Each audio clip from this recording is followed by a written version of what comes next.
Here we're going to go over two short examples finding the inverse of a function.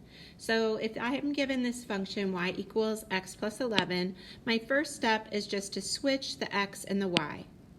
Notice this y now is an x and this x now is a y. That's it. Now we're just going to solve for y. So we need to move that plus 11 to the other side. So I'm going to do the opposite of adding, subtract 11. And that's it.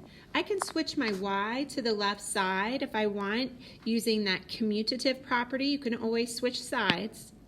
And sometimes people use the notation y to the -1.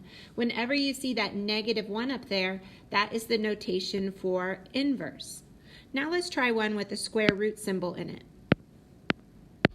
So here's a function, and instead of y, they're using the function notation f of x. This is just the same as y. If you want to rewrite it like this, you can, so it's more clear.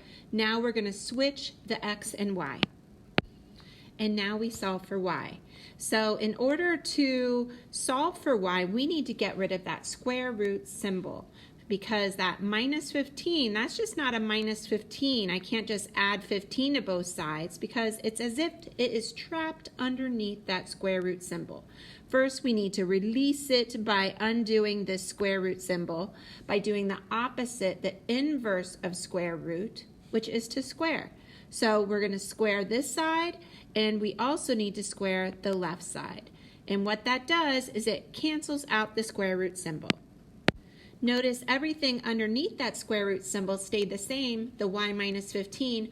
All I did was erase the square root symbol. Now to solve for y, I can move that minus 15 to the other side. And again, at this point, if you want to put y on the left side, you can always switch everything that's on one side to the other side by using that commutative property. And again, now that this is the inverse, we could put that little -1 up here to say the inverse of y, or we can change that y now back to f of x, since that's the way they were presenting the original function.